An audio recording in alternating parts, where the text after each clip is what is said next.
How do you remind people they're fortunate you never became president? Well, Kamala Harris just gave us the answer by going on a book tour and delivering one of the most brutal interviews we've seen, and was supposed to be a PR reset turned into a full-blown disaster, dodging questions, stumbling through every talking point, served as a reminder on how she was so unqualified in the first place. As always, the best way you can show support and that you enjoy the content is by hitting that thumbs up button. That tells me you like the video.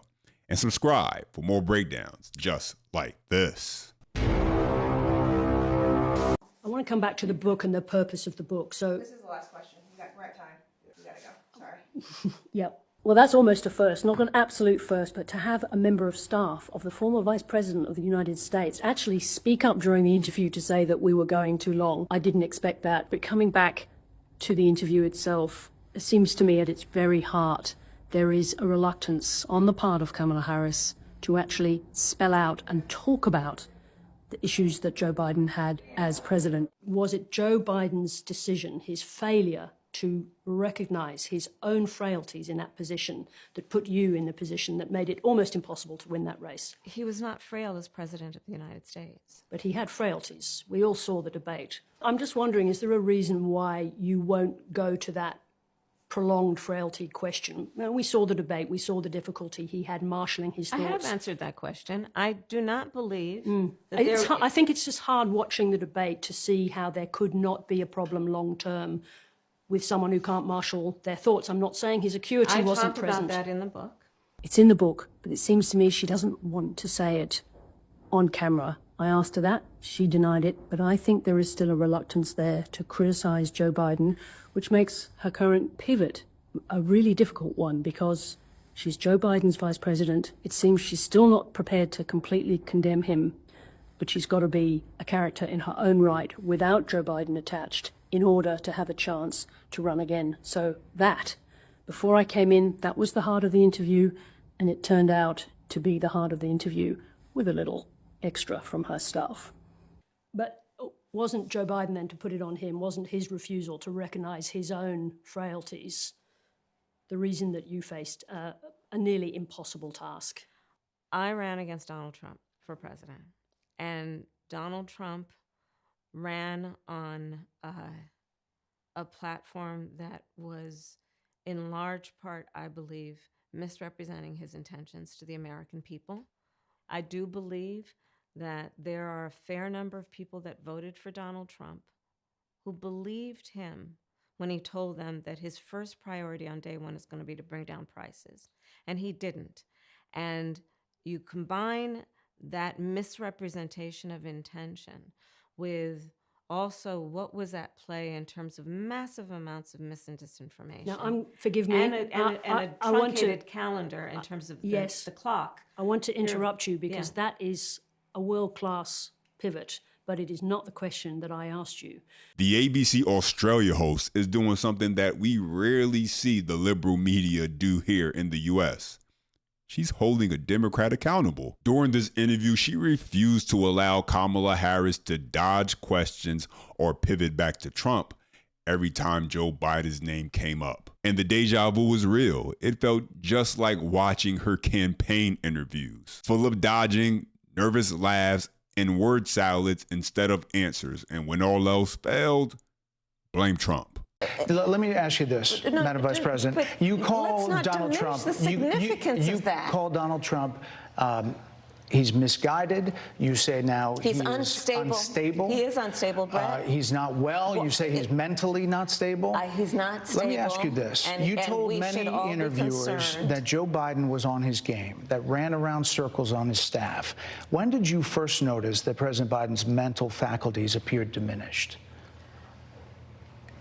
Joe Biden, I have watched from the Oval Office to the Situation Room, and he has the judgment and the experience to do exactly what he has done in making very important decisions on behalf of the American people. There were no concerns raised? Brett, Joe Biden is not on the ballot. I understand. And Donald Trump but is. You talked about it. And Donald Trump After George Clooney said within a few minutes of talking to President Biden at a fundraiser that he thought this was not the same Joe Biden. that we saw on the debate stage. Donald Trump is on the ballot. I understand. You met with him at least once a week for 3.5 years. You didn't have any concerns? I think the American people have a concern about Donald Trump. It's literally the same pattern. Win press, deflect to Trump. Which is about Joe Biden's failure to recognize his own frailties and what that did to you. The question is about Joe Biden. Are you still reluctant to criticize the former president? In what regard, please? Well, just in terms of that question. So you went on. What exactly would you like to ask? Be more specific, if you don't mind. This reporter didn't stumble over her words. She wasn't vague. She was very precise. Did Joe Biden's failure to recognize his own frailties make it harder for you to win? Then came the follow-up after she tried to pivot towards Trump. Are you still unwilling to criticize your former boss? That's about as direct as it gets. But Kamala's response? Pure confusion. Now, if we're being real, she knew exactly what the reporter was asking. She just didn't know what to say. And the reason she didn't know what to say is simple. She's not used to being challenged. She's not used to being pressed by reporters who actually do their job. Reporters that push back, demand clarity, and hold leaders accountable. That's what journalism is supposed to be. But the liberal media has abandoned that role. They've traded accountability for advocacy journalism, acting as PR reps for the Democrat Party instead of watchdogs for the people. But not this reporter. This wasn't CNN. This wasn't MSNBC. And she did what our own press refused to do. Ask the real questions and demand the real answers. Was it Joe Biden's decision, his failure to recognize his own frailties in that position that put you in the position that made it almost impossible to win that race? He was not frail as president of the United States. But he had frailties. We all saw the debate. I do believe that Joe Biden had the capacity to be president of the United States, and I have never doubted that he had the capacity to be president of the United States. If you want to talk about whether he had the ability to endure what a race for president of the United States would require in that political environment in 2024, as I've said in the book, I had concerns. I'm just wondering, is there a reason why you won't go to that prolonged frailty question? Now, we saw the debate, we saw the difficulty he had marshalling his thoughts. I have answered that question. I do not believe that I think it's just hard watching the debate to see how there could not be a problem long term with someone who can't marshal their thoughts. I'm not saying his acuity wasn't present. I talked about that in the book. And I also mentioned the context in which that debate occurred. And you'll probably remember how I talked about that in terms of what his travel schedule had been, that what he had been enduring in terms of the timing of that debate. I talk about it extensively in the book. I'm not shying away from that. That's why I wrote it in the book, because I do know it's a question people had.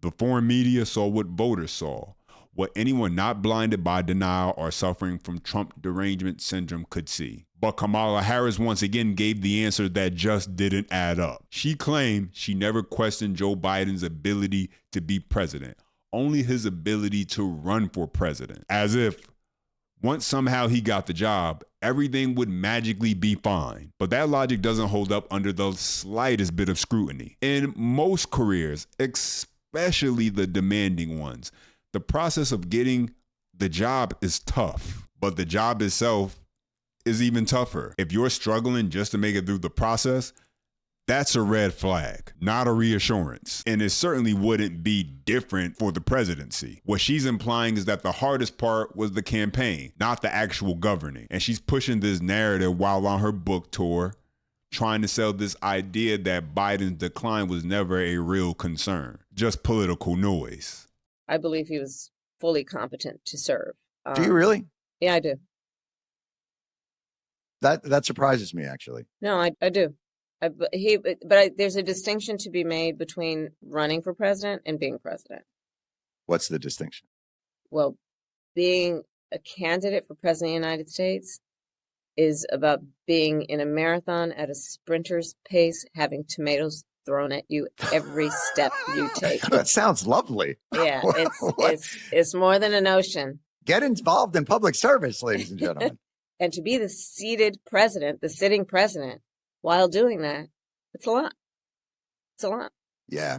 I think it's a hard case to make for people that he didn't have the stamina to run, but he had the stamina to govern. Because I think most people view the presidency as a marathon run at a sprint with tomatoes being thrown at you in terms of governance.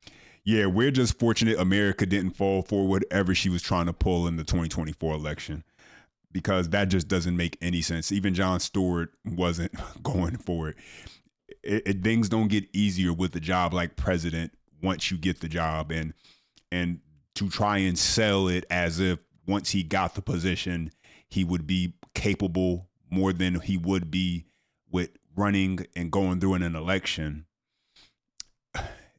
The math isn't really adding up correctly. But this has been her problem, an inability to come off as being honest and authentic. She'll talk about what she put in her collard greens, washing them in the tub to try to relate to black people, or, speak with a certain dialect when she's in front of one audience and then another dialect when she's in front of a different audience.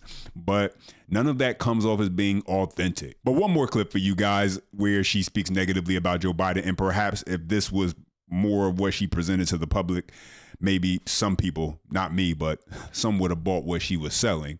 But let's take a listen. In the hotel room with Doug, with my husband, and the president calls, and I was told that he wanted to call me so that I'd be ready, and I was so sure it was to buck me up and go get him.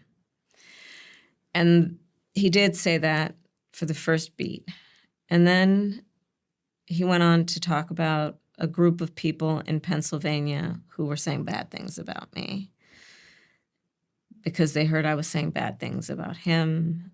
And when I hung up the phone, it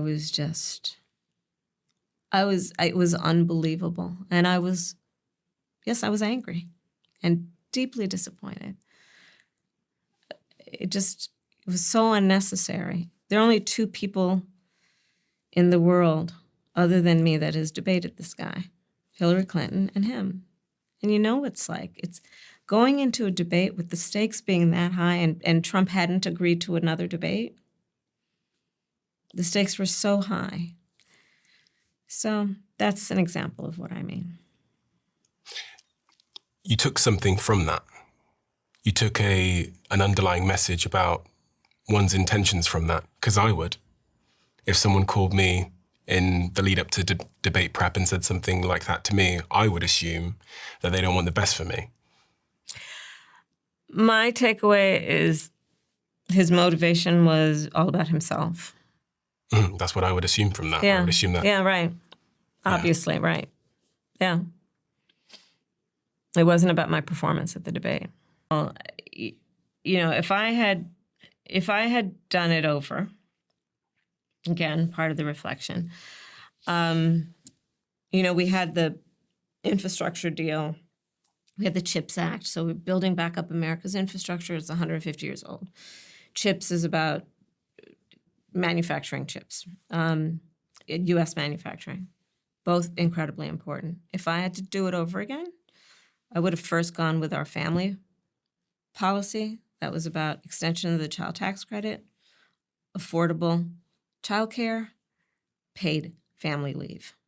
We needed to deal with the immediate issues affecting the American people. In fact, that's why I ran for the 107 days on those issues, including having Medicare cover, for example, for people in the sandwich generation who are taking care of young children and older parents, Medicare cover home health care, right? Mm-hmm. Why I offered for small businesses that they would get a $50,000 tax credit because nobody can, for startup small businesses, because nobody can start up a small business on a $5,000 tax credit. Are you going to run again?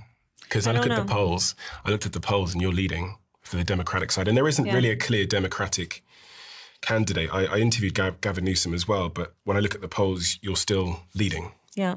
You don't know. I don't know, honestly. I feel like you know in your heart. What do I know in my heart? I feel like you know if you're going to run in your heart, or if you have a calling or a feeling to run. Is something germinating? I'm focused on the book tour sincerely. Yeah. And part of how I'm feeling right now, part of the reason I didn't run for governor of California, I really don't want to be transactional right now. Personally, I think this has very little to do with her being worried about being transactional. She's on a book tour to sell her book, stopping in Australia, all these different locations to market herself. I mean, she has an item. She wants to sell it. It doesn't get any more transactional than that. But I'm going to go ahead and stop it there. If you guys stuck around for the entirety of this video, I know it can be hard to listen to her speak sometime, but if you stuck around and hear me speak, I appreciate you guys. As always, drop your comments down below. I appreciate when you guys take the time to chime in. And as always, the best way you can show your support and that you enjoy the content is to hit that thumbs up button. That tells me you like the video. And subscribe for more breakdowns just like this. And as always, until next time.